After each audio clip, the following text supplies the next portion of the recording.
Hello everyone, in this video, I will show you how to fix Copilot not showing in the taskbar on Windows 11. First, if Copilot disappeared from the taskbar, the app may still be installed on your computer. Press the Windows key on your keyboard to open the Start menu.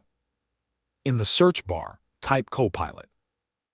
When the app appears in the search results, right-click on it and select Pin to Taskbar.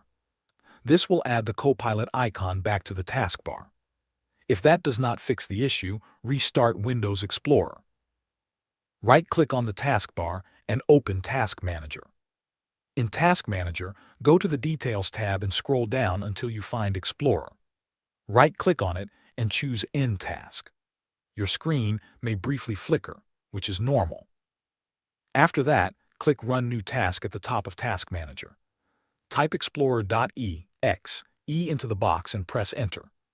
This will restart the Windows interface and may restore the missing Copilot icon.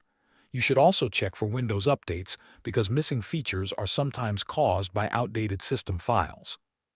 Open Settings and go to Windows Update.